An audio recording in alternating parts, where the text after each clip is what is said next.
the Deadheads. They've descended on San Francisco for a weekend celebrating one of the most iconic bands in Bay Area history. That's going to be absolutely an explosion of love. We'll meet fans from all over making the pilgrimage to the Grateful Dead's home city. Right here is where it all began. And how the event is drumming up big business for local shops. Feels like the city is really coming back to life. Plus, Transgender History Month kicks off under a cloud of uncertainty. This is a period when we have lost ground. How some members of the trans community are staying positive despite setbacks from the Trump administration. I feel hopeful. I feel inspired. And new reports that a local Bay Area coffee staple will be bought out, leaving employees worried about their financial future.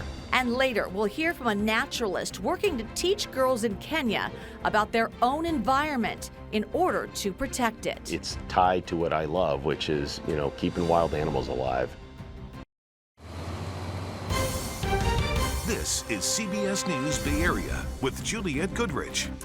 And good evening. San Francisco is alive with the music of the Grateful Dead. Tens of thousands of Deadheads from all over the country have flooded the city for a 3-day concert series celebrating the band's 60th anniversary. It's headlined by Dead & Company, which features the 2 remaining members of the Grateful Dead. So the first concert kicked off at 4 this afternoon in Golden Gate Park, but people had already been lined up for hours. In fact, organizers of the events expect roughly 60,000 fans each day at the Polo Field. Our Daw Lane is live near the concert entrance with more on what it's looking like there. Hey, Daw. Hey, Juliette, very exciting. It's pretty vibrant out here. Right now, it's a little quiet here on the north entrance side. That's because a lot of the Deadheads, they're on the Polo Field right now where the stage is. And from time to time, we can hear the live music coming from the stage. We're about 4 or 5 blocks away from it. And Billy Strings is the headlining. It's actually the opening act right now. The Dead & Company should be performing later on this evening. And we expect this place to be just going wild later on in a couple of hours.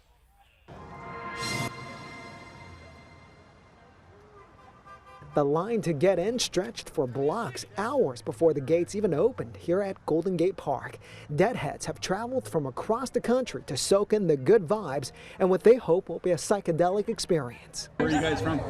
Arizona. We're all sisters and we flew in from all over to meet here for the shows. I'm from Texas originally. I'm from Wyoming. I came from Denver, Colorado.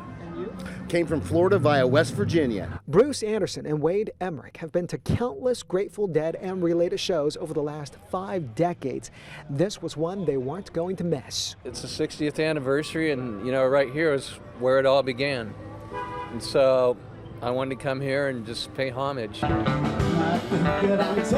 The Haight-Ashbury district is where the Dead became living legends. Friday morning, many Deadheads flooded the neighborhood streets ahead of the show.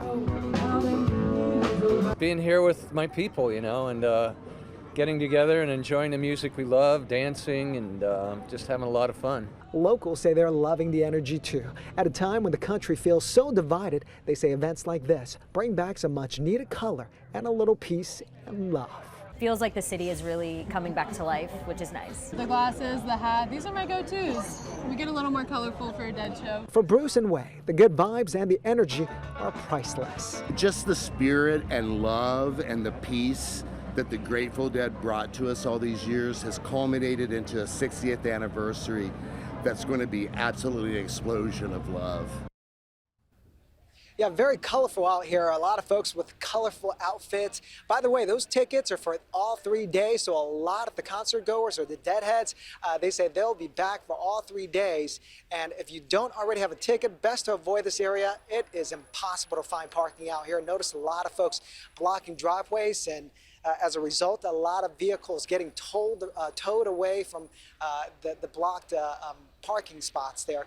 Also, strict security out here, a lot of police officers, and they have a lot of these vehicle barricades here preventing cars from driving into crowds. So tight security out here as well. For now, yeah, that's good to know. In San Francisco, I'll send it back to you. All right, I like your outfit, but you need a little more color there. Maybe a little tie-dye. Yes, indeed. We'll work on that. All right, Doc, thank you so much. Okay, celebrations for the Grateful Dead's 60th anniversary are happening throughout the city. Haight Street was transformed into Shakedown Street, where Deadheads could buy psychedelic art, music, clothes, and of course, other merchandise. And foot traffic in Haight-Ashbury has certainly seen a big spike over the past few days. Some small businesses say sales are up as much as 20%. It's catapulted like crazy. All the Deadheads are in here spending a bunch of money. It's great. I've actually extended my hours, opened early. I'm definitely going to stay open late. Feels like the city is really coming back to life, which is nice. Many small businesses say they have bought and brought in extra staff and stocked up on inventory to meet all the demand.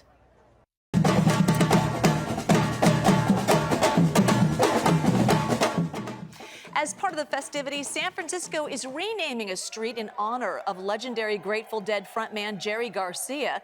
This morning, Mayor Daniel Lurie joined Garcia's daughter to celebrate what would have been his 83rd birthday. And Jerry was a wonderful person. He was a magical person. He was humble. He was generous. He was talented. And it's truly an honor on behalf of Jerry Garcia's family to be here today and witness this historical street naming. Crews revealed the new street sign renaming the stretch of Harrington Street between Alameda Boulevard and Mission Street, just steps from where Garcia once lived. The celebration of the rock and roll icon continues tomorrow with Jerry Day, with musical performances at the Jerry Garcia Amphitheater in McLaren Park. It is the first day of August, which also means the start of Transgender History Month. There's been a cloud over the trans community as the Trump administration has been targeting transgender rights since he took office. But as the president issues orders rolling back protections, the community is continuing to stand strong. Lauren Tom spoke to activists in San Francisco who remain passionate about the fight for their rights. It was a moment of joy and powerful defiance. A massive wave of blue, pink, and white swept across Civic Center Plaza to mark the start of Transgender History Month in San Francisco, just the 4th year with such a distinction. I feel hopeful. I feel inspired. I feel loved. Jupiter Peraza led the effort to have San Francisco and eventually California recognize August as Transgender History Month. Now she's celebrating 10 years in the city where she found herself and her community as a trans woman. Knowing that San Francisco has that legacy of being a sanctuary, not only for immigrants, but for LGBT people. But as this community rolls out their flag, Washington is rolling back their protections. President Trump's second term began with a slew of executive actions repealing rights for transgender Americans, reinstating the ban on transgender military service, restricting funds for gender-affirming care, and declaring the government would only recognize male and female genders. Jupiter met the sting of policy shifts with preparation. But this time around, I felt prepared. I felt ready, I felt confident, I felt sure of myself, of my community, of the resilience of my community. Many feel like it's rolling back progress this community and their elders have long fought for. This is a period of loss. This is a period when we have lost ground. Rights that we fought for, rights that we thought we would have forever are in question, are challenged, or are completely ignored and forgotten. Miss Bob Davis is a transgender historian. They say these times feel all too familiar, looking back at the 1950s when some states banned gender-affirming surgeries after Christine Jorgensen became the first American widely known for undergoing the surgery. We were getting rights. We were getting recognized. Medicare included surgeries. Other transgender health care was covered. Insurance companies were covering it. And now we're losing all that. And so right now we're in a period of retrenchment. Jupiter recognizes the Bay Area is a place of privilege and protection, knowing in some states like Texas, gender-affirming healthcare has nearly disappeared. That's why she says this celebration is more than symbolic. It's a reminder that rights aren't guaranteed. Every day I wake up and I'm proud to be trans. I'm proud to have this perspective of transcendence that not a lot of people get to have.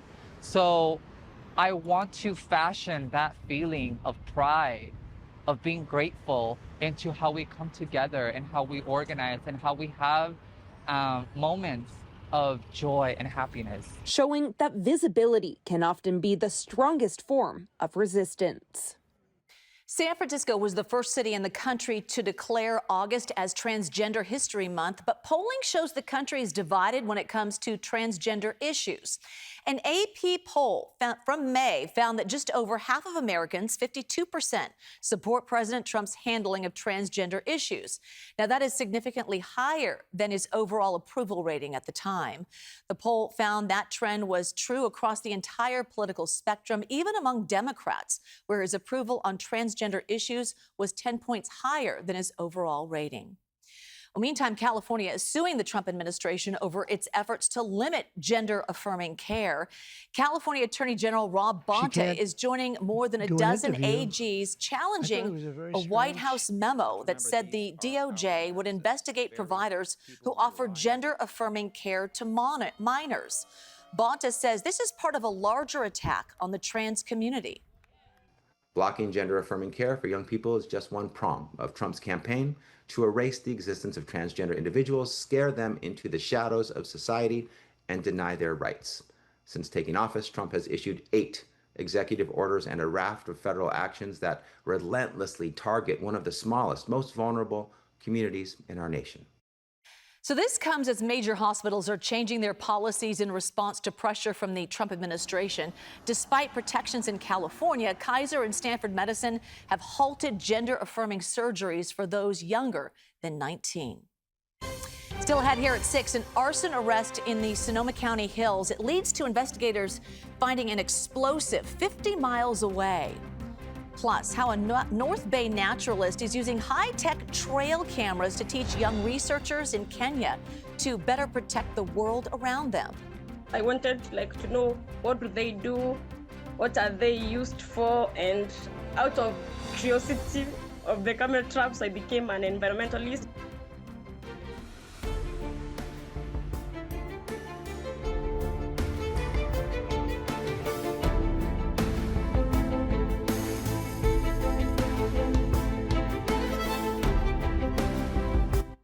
San Mateo police say a driver who ran a red light caused a crash that killed a mother and injured her two young children. Police say it happened just after 6 p.m. yesterday in the area of Highway 92. Officers say a man driving a Ford SUV was exiting Highway 92 off-ramp when he ran the red light, broadsiding a Prius going northbound. A 30-year-old woman was killed. Her 5- and 7-year-old boys were hospitalized in critical but stable condition.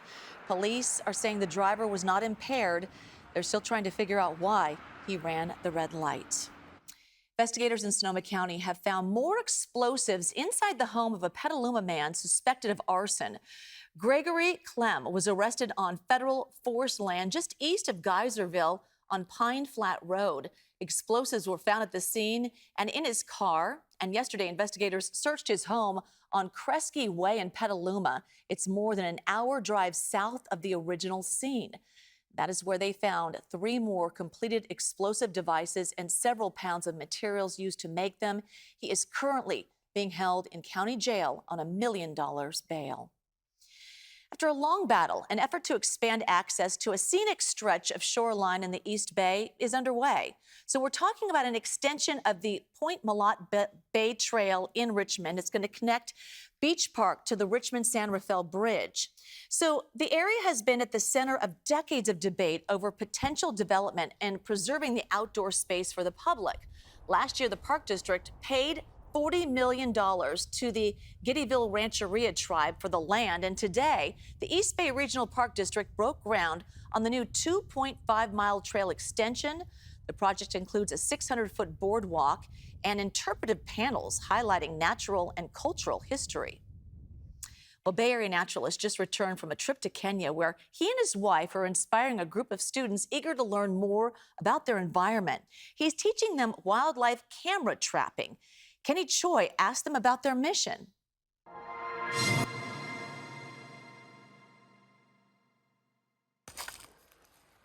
Setting up camera traps in the wilderness from Mount Tamalpais to Kenya has given Peter Bardo an extra tool. Nice and tight. Yeah, good job. To do what he loves. It's tied to what I love, which is, keeping wild animals alive and safe in their own habitat. He and his wife recently embarked on a journey to Daraja Academy, a free boarding school for underserved girls in Nanyuki, Kenya, where he taught them to set up cameras, monitor, and document data. We've gotten the first 2 primates they've ever gotten. We got a vervet monkey and a troop of olive baboon.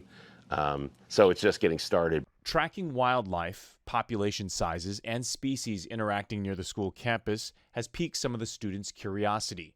Shakira Mwenda first learned about camera trapping at Daraja.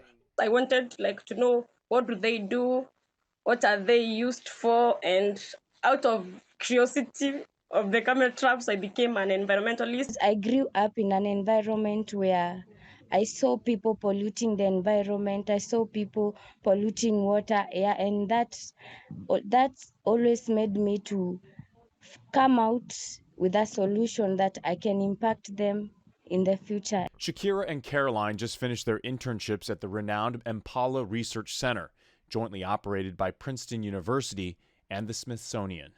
Hopefully, this will be an option for the girls going forward on a career, working with wildlife conservation or being a safari leader or a bird guide. Bardo hopes students will learn more about native vultures, which are often killed, Bardo says, by intentional lead poisoning. Other wildlife can also be seen as the enemy. I'm hoping that this program will help, and so far it has, change that. They understand how animals, what their place in the world is and why they do certain things. It's one step for this environmental steward, doing what he can to protect nature and inspiring others to do the same. Bardo is a certified California naturalist. Daraja Academy was founded by educators from the San Francisco Bay Area. Its nonprofit education fund is based in San Rafael. Nice weekend to go out and explore nature. Yeah, made it to the first weekend in August, and temperatures today actually returned to pretty close to what's normal for early August. Into the upper 80s in Concord for the warmest spots, near 60 degrees along the coast with all of that fog. We're tracking the fog, a little bit of inland heat next week coming up with the first alert forecast. So while the Deadheads are out in San Francisco, it's all about country in the South Bay. Country music star Morgan Wallen is kicking off his first of 2 shows at Levi Stadium. Fans from all around California and beyond have been arriving hours before showtime. 2 of those fans, Mia and her husband Alec, say they drove 8 hours to be here, but seeing tonight's show is going to be worth it. I was really excited because I've been listening to his music since the beginning. I love all his songs. This album that just came out, I would literally listen to it on repeat because his music's so good. I don't listen to anything else. I love it. My phone is blowing up with photos of my daughter and her friends. They're going to the concert tonight. Okay. Kind of threw you under the bus because I said, Paul says it's going to be really chilly, so you need to add more layers to the outfit that I see you wearing. Well, that's just good. I mean, that's good parenting. It's a little good, a white lie. Okay, yeah. It's helpful. So, I noticed you hit country a little bit. Up. You hit country a little hard there. Is that a little impression of my wife? Oh, yes. Your wife has a great accent. Yeah, the Tennessee accent is undefeated. It's the best. It is the best. Let's take a look. What's happening weather-wise? We had a few pop-up showers and thunderstorms once again in other parts of California. The radar replay shows a little bit of that action in the mountains of Northern California, a little bit in the Sierra as well. We always have to watch that scenario because it's potentially a problem with any cloud ground lightning strikes that aren't accompanied by rain. We have to watch for holdover fires over the course of the next few days. But with the onshore breeze still in place, it's unlikely any smoke. Many of the fires around the region are going to be blowing towards us as we head through the upcoming weekend. The onshore breeze kept temperatures cool even inland in the Santa Clara Valley. San Jose had one of its coolest Julys on record. In fact, if you evaluate it by the average high temperature throughout the month, it was the 5th coolest July in San Jose, dating back to the early 1900s. We've got about 120 years of record keeping. A whopping half dozen days in the month of July had even slightly above average high temperatures in San Jose. But that's going to change, not this weekend, but next week. Temperatures climbing up to the mid-80s in San Jose, while other inland parts of the Bay Area are going to see a return of the 90s. But that's still a little farther down the line. Notice that little dip in temperatures for the second half of the weekend and Monday of next week. Once again, the onshore breeze is going to get a little stronger. It was noticeable today. It'll be noticeable again tomorrow, but the strongest gusts are largely going to be in the 20 to 25 mile an hour range. They'll be stronger and a little earlier in the day on Sunday. More gusts getting up closer to 30 miles an hour, and that stronger push of marine air is going to knock our temperatures down a little bit for the second half of the weekend. Speaking of marine air, the fog just hanging out. San Francisco is still holding on to 61 degrees, even with the fog moving in, just a couple degrees warmer across the bay.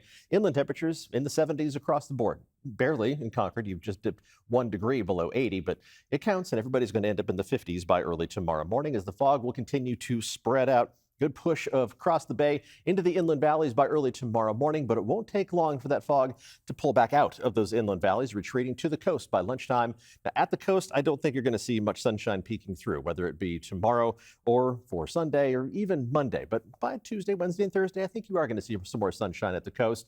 And the sun will be plentiful across the rest of the Bay Area tomorrow, which puts us back to near normal temperatures, mostly in the 80s in the Santa Clara Valley. 80 degrees exactly in San Jose is just about a degree below normal. Temperatures east of the Oakland Hills, mostly 80s, up to around 90 degrees near Antioch and Brentwood. A mix of 60s and 70s around the Bay with 60s at the coast and mostly 80s for the North Bay until you go much farther inland, all the way up to 94 degrees around Healdsburg by tomorrow afternoon. You probably have the best chance of approaching 100 degrees as the heat builds in next week. It's not going to be extreme heat for most of us. We're talking about temperatures getting back up into the 90s inland from Tuesday through the end of next week. Temperatures around the Bay will not warm up as much, but it should be at least a noticeable increase in temperatures going from the low 70s this weekend to the upper half of the 70s, at least by Wednesday and Thursday, with more and more sunshine. And even at the coast, I think you are going to see more sunshine breaking through those clouds. Not the next couple of days, still plenty of fog in our little 7-day forecast weather cylinders there, but more sunshine by Wednesday, Thursday, and Friday, and that pushes those temperatures up just a little bit more. Jules? Oh, we like that. All right, thank you. When we come back, the future of the Bay Area favorite Philz Coffee could put employee investments in flux. What we're learning from a new report on a potential company sale. And here's a... Steve Hartman goes on the road to Georgia to meet a teen who proved the value of his mom's advice. Work hard, because you never know who's watching. That's tonight on the CBS Evening News. The San Francisco coffee chain that got its start in the Mission District may soon be sold. Mission Local reports that a private equity firm is close to closing a deal to buy Philz Coffee. The report says the value of the pending sale is $145 million. Under the terms of the agreement, the company's common stockholders, including employees, would see their stock canceled. Customers told us they're also worried about what the deal means for the brand. Always felt like Philz was one of those like local, sort of small, like family-owned type of spots. If being bought out means it's going to be more of a nationwide, like not as I don't know, like made-to-order type of place. It's kind of a bummer. Philz launched its first store at 24th and Folsom Streets in 2003. That location is closed since, but Philz has stores across California as well as Chicago. We reached out to Philz for comment. We're still waiting for a response. On a brighter night, I want to give a shout out to our cameraman, jib operator, Scotty. It's his birthday today. Happy birthday, Scotty. You give a little wave with the camera. CBS Evening News is next. Local news, streaming, and we're back 7 o'clock with more news. Happy birthday, Scotty.